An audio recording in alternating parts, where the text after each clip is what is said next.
সিরিয়ালের আগামী পর্বের গল্প একেবারে বিস্ফোরক মোড় নিতে চলেছে। আজকের সেই টানটান মুহূর্ত থেকে শুরু করেই কালকের পর্ব খুলবে, যেখানে বাগানের মধ্যে দাঁড়িয়ে আছে অহানা, সামনে তার পরিবারের বড়রা, আর চারদিকে প্রশ্নের ঝড়। কে এই মধুর? তুই তাকে কিভাবে চিনিস? এই প্রশ্নে এক মুহূর্তে জমে যাবে পরিবেশ। অহানার চোখে মুখে আতঙ্ক, কিন্তু সে নিজেকে সামলে নেয়। সে বোঝে এখন যদি ভেঙে পড়ে তবে সব শেষ। সে প্রথমে চুপ করে থাকে, তারপর ধীরে ধীরে বলে যে মধুর তার অতীতের একটি ভুল অধ্যায়, যেটা সে অনেক আগেই শেষ করে এসেছে। কিন্তু পরিবারের কারো চোখে সেই উত্তর পুরোপুরি বিশ্বাসযোগ্য মনে হয় না।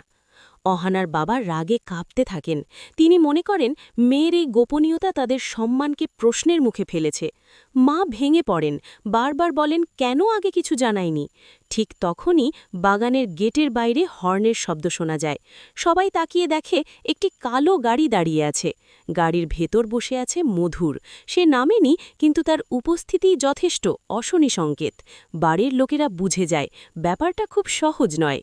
এদিকে অর্জুনের বাড়িতে খবর পৌঁছে যায় যে অহানার বাড়িতে একটু গোলমাল হয়েছে। অর্জুন প্রথমে বিষয়টাকে হালকাভাবে নেয়, ভাবে বিয়ের বাড়িতে এমন উত্তেজনা থাকেই, কিন্তু যখন তার এক আত্মীয় ফোন করে জানায় যে অহানাকে নাকি কারো সঙ্গে বাগানে কথা বলতে দেখা গেছে, তখন তার মুখের হাসি মিলিয়ে যায়। তার ভেতরে সন্দেহ ঢুকে পড়ে। সে ভাবে অহানা কি তাকে কিছু লুকিয়েছে। অহানার বাড়িতে তখন সিদ্ধান্ত নেওয়া হয় মধুরকে ডেকে এনে সবার সামনে কথা বলা হবে। মধুর ভেতরে এসে বসে, অদ্ভুত আত্মবিশ্বাস তার চোখে। সে খুব ঠান্ডা গলায় বলে অহানা একসময় তাকে বিয়ের প্রতিশ্রুতি দিয়েছিল। এই কথা শুনে সবাই স্তম্ভিত। অহানা চিৎকার করে বলে সেটা ছিল তার জীবনের এক ভুল সিদ্ধান্ত, যখন সে অনেক চাপের মধ্যে ছিল।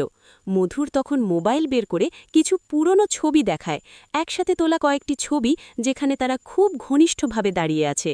ছবিগুলো দেখে পরিবারের বড়রা আরও ক্ষুব্ধ হয়ে ওঠেন।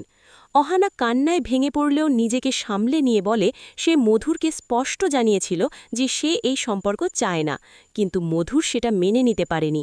সে হুমকি দিয়েছিল যদি অহানা তাকে বিয়ে না করে তবে সে তার বিয়ে ভেঙে দেবে। এই কথা শুনে অহানার মা কেঁপে ওঠেন। তিনি বুঝতে পারেন মেয়েটা অনেক দিন ধরে একা একা এই ভয় বয়ে বেড়াচ্ছিল। অন্যদিকে অর্জুন সব শুনে সিদ্ধান্ত নেয় সে নিজেই অহানার বাড়িতে যাবে। তার পরিবার তাকে আটকাতে চাইলেও সে বলে বিয়ে যদি করতে হয় তবে সত্যিটা জেনেই করবে। সে পৌঁছে দেখে পরিস্থিতি উত্তপ্ত। মধুর তখনও বসে, যেন সে পুরো বাড়ির নিয়ন্ত্রণ নিয়েছে। অর্জুন সরাসরি অহানার দিকে তাকিয়ে জানতে চায় সত্যি কি। অহানা চোখ তুলে বলে হ্যাঁ, সে একসময় মধুরকে চিনত, কিন্তু আজ তার জীবনে সেই অধ্যায় নেই। সে স্পষ্ট জানায় সে অর্জুনকেই বিয়ে করতে চায়।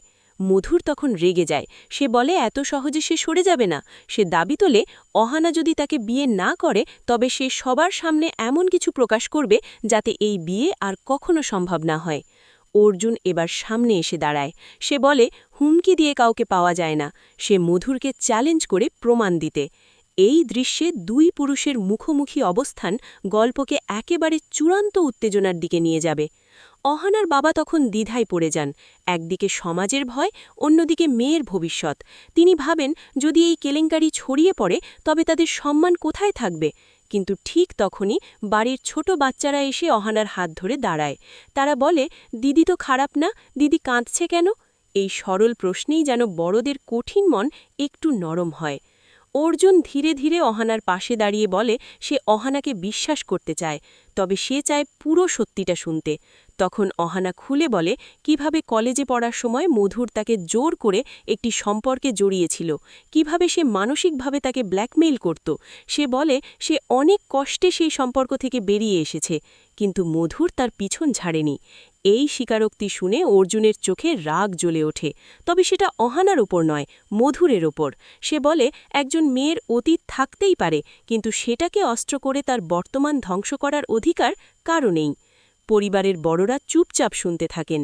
তাদের মনে হয় হয়তো তারা অহানাকে না শুনেই বিচার করে ফেলছিলেন।